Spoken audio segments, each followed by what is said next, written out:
Well, good afternoon and welcome to the Cooperative Program stage. It is my pleasure, Ed Litton, to host this conversation with two dear friends of mine, Dr. Fred Luter and Dr. J.D. Greear.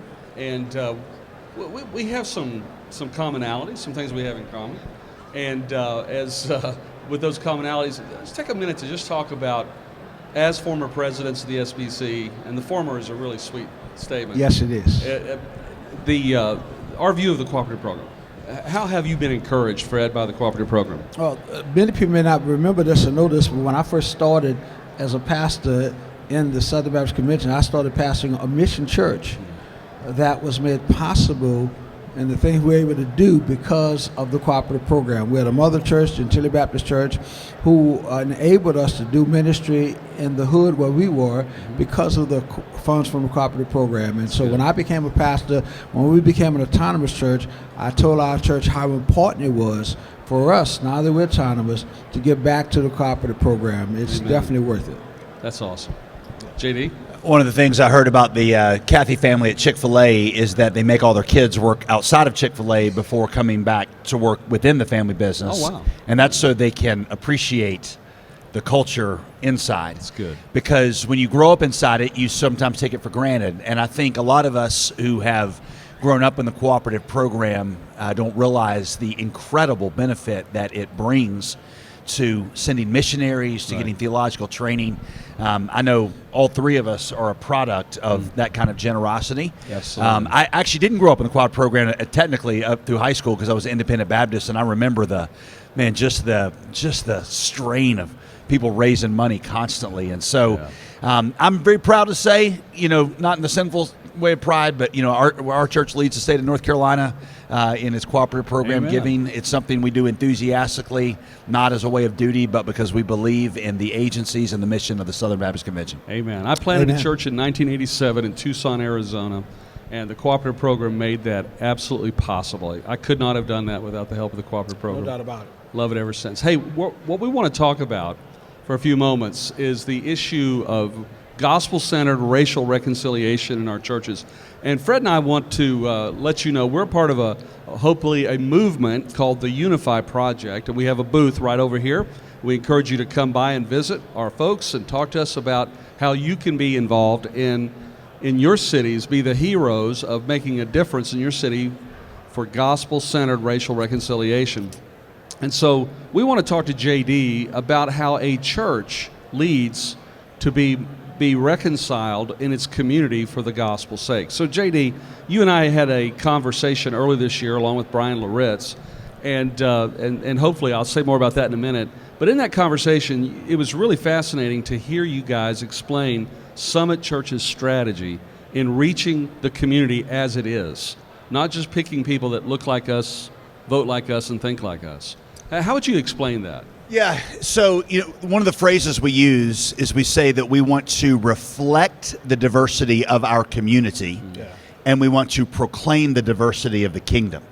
The first is a missional statement. The second is a gospel statement. That's good. That's good. So we do not look. I realize that for some people, ethnic diversity is kind of trendy, and maybe they do it for the wrong reasons. But I don't believe that pursuing that is something that is outside of our mission or something we're doing to try to check certain boxes. I think they really are mission critical and emanations of the application of the gospel. If we're going to, one of our values is that we want to reach all kinds of people in our community, that we should not look like just the church of a certain socioeconomic class. It's instructive that the Apostle Paul, when he went into a new city, you didn't see him plant First Baptist Church of the Gentile on this side and First Baptist Church of the Jew. That's right. That would have been a whole lot easier. Oh, yeah. And by the way, our New Testament would have been a lot shorter because a lot of the epistles are about how to navigate problematic questions like food, which is what happens when you are in an ethnically diverse place. It's true. But Paul chose to plant churches that were both Jew and Gentile because he believed that proclaimed the gospel in a clearer way than simply interest groups on either side. So again, we say we want to reflect the diversity of our community for a missional reason, and we want to proclaim the diversity of the kingdom as a way of adorning the gospel. So along that line, give us some practical helps as pastors on how you see that and how you implement that strategy at Summit. Well, I'll be real honest. I don't know, and perhaps someone can persuade me that this is incorrect. But for us, one of the first places it started was what we were signaling just from our stage and who we had in leadership. Right. I remember I visited an all-black church in our community just because I heard about it and a lot of great things happening. It was a great church, and I remember sitting in the back, and I know I shouldn't have felt this way, but I'm just being honest. I felt uncomfortable. And I remember thinking, are all these people looking at me saying, why is he here? Yeah, yeah. And I remember just later thinking, if one white person had walked across that stage, I would have at least thought, it's okay. Yes. I'm even though I'm the minority, I'm welcome here. And then it just hit me like a ton of bricks. I bet you this is how people of color feel in our church every single week. That's good. And so we began to be really intentional about having our leadership, especially on stage, reflect just not only who we were, but who we believe God was making us be. Now, I know the danger there and the criticism, and it's a legitimate question, is tokenism. Yes. When You are simply putting people up there as a way of, but tokenism, Brian has helped me see this, is that tokenism is when you want, in the case of black and white, black faces but not black voices of leadership. There you go. Wow. And so we begin to say, okay, well, what is it? How do we have the right leadership that reflects not just who we are, but who we want to be? Because the more we've changed it there, the more it's been reflected as a church. Then we set a goal of becoming at least 25% diverse by 2025. That's what we've been pursuing now for 5 years. As of this past January, we were 21%. Wow. So we are on our way. Wow. It's up from Brother. like On your way. 14%, and there's been a lot of steps. That's that awesome. That's good. Even in your small groups, though, you address this, right? Yeah. Each small group is challenged, and each campus, because you have numerous campuses all over the area, to reflect their neighborhood. So you don't evaluate that by one standard. You Correct. say whatever it is in that particular area. Right. Yeah. We're gonna say it's something from start. Martin Luther King Jr. famously said that the most diverse hour in America was, or the least diverse hour, but segregated, was between 11 and 12 on Sunday. Yes. I would never put myself in a position to correct or improve that, but I would say that perhaps we've discovered there is one other more segregated hour, and that is 5 to 6 every night around the dinner table. Right. And we don't want to host multi-ethnic events as much as we want to live diverse lives that reflect the diversity of the body of Christ. So you're challenging your staff, your leadership, and your people to engage people who don't look like them, maybe vote like them or think like them, get them into their homes, get them in their lives, get them into the church. Right. That is a part of our missional responsibility, is not just crossing. I was so moved, as were probably many of you, just listening to these brothers and sisters this morning talking about going in other cultures. Oh, my word. I mean, that starts, though, in Raleigh, Durham, North Carolina. That's right. As we say, we're here not only to reach people like us, but we're responsible for all the parts of our city. That's good. One of the things that I was so impressed with is when I heard that you were bringing Brian LaRich on staff. Brian LaRich was an incredible pastor on his own down in Memphis and pastoring a great church. First of all, how was it possible for you to convince how him did you get it? to give up his pastoring and come and join you at the Summit Church? And why was that so critical in your vision? Well, I would like to say I just prayed it into existence. Probably 7 or 8 years ago, he was a regular speaker at our church, and I just started to do that thing where you plant seeds. Wouldn't it be awesome if? Yeah, I got you. And we prayed, and we were asking, I think it was an answered prayer. God gave it to us. But on a personal level, I'll make this really quick. Brian said, the traditional path in leadership in Southern Baptist life is, like once you become a pastor, that's kind of where he said, the skill set God has given me doesn't suit well with senior pastor. I'm a teaching pastor. I want to coach young leaders, and I want to be a part of helping spawn a movement. And he said, all that CEO type of stuff that the senior pastor does, I hate that. Wow. So if I could just be at a place where somebody else carried that load, and you could just let me teach a lot in the weekend and lead that. And I said, brother, look no farther. Okay, That's awesome. My hand is up. That is awesome. One of the things that we've done, and this has maybe been the most helpful practice, we just did it again with a few positions we had open up, is when we want to hire for a position, we do not want, and I will say this without any hesitation, we want the best candidate for the job because these are critically important roles. And I if my heart surgeon, I want the best person in the country. I don't care what his or her skin color is.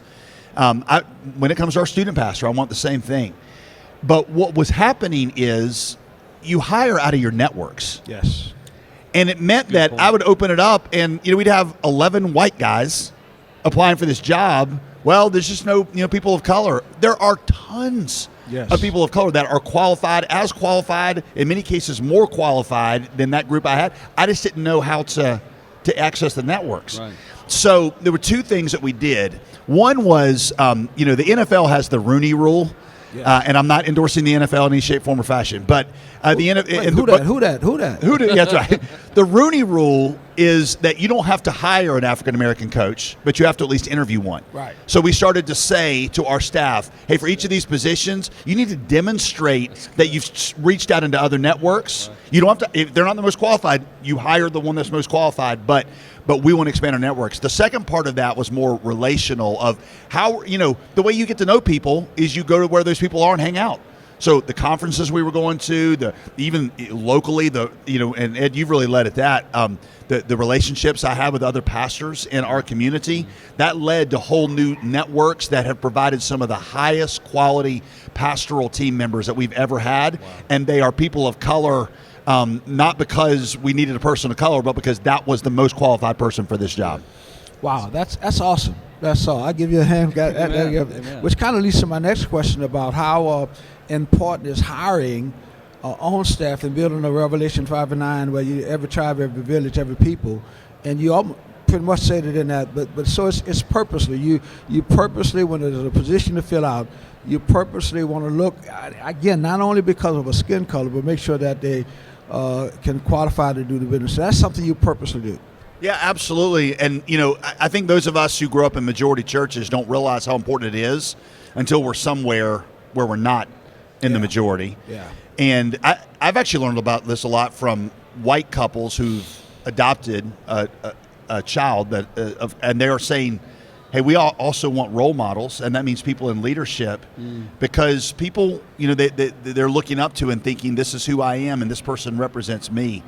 And so, yeah, you could do it for the wrong reasons. You could do it for the picture on the postcard or whatever, right. But you can also do it because you recognize that if you're going to effectively reach people of different ethnicities in your city, they're going to have to be reflected on your leadership, and you can proclaim the gospel more beautifully when you look more like the kingdom of God than you do a socioeconomic status group. Can JD, I ask a quick question that's off here?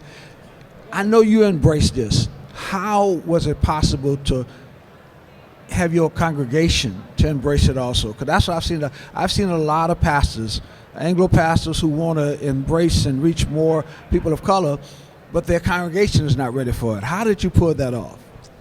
Yeah. You're good. That's perfect. You ever heard the statement, pastors consistently overestimate what they can accomplish in 5 years, underestimate what they can accomplish in 20. I think a lot of us hear something like this at a conference like this one. You go home and you're like, everything's changing. And it takes people time. It takes consistency of preaching sermons, consistency of leadership. Change occurs with patience as you do that. So, start putting it out there. Journey of 1,000 miles begins with one step. Start that process, but realize that it's going to take people a little bit. Brian Loritz, he actually divides people into 3 categories functionally in our congregation, and I thought this is super helpful. He calls them the ready, the resistant, and the reluctant. In your congregation, you got the ready, right. And you make the announcement, and they're like, we're on board, Pastor. Let's go. We need to adjust our music. Fine. Then you got the reluctant, and those are those people that I don't care what you do, I don't care how long you talk about it, they're always like, nope, I want it the way it's always been. And you end up focusing on them and preaching angry at them all the time. That's true. He said, but that middle group is your money group. That's your resistant group, who they actually can be turned into the ready, but it takes time. Yeah. And he's always, especially our staff of color, he's always telling them, stop focusing on the reluctant. Or sorry, stop focusing on the resistant.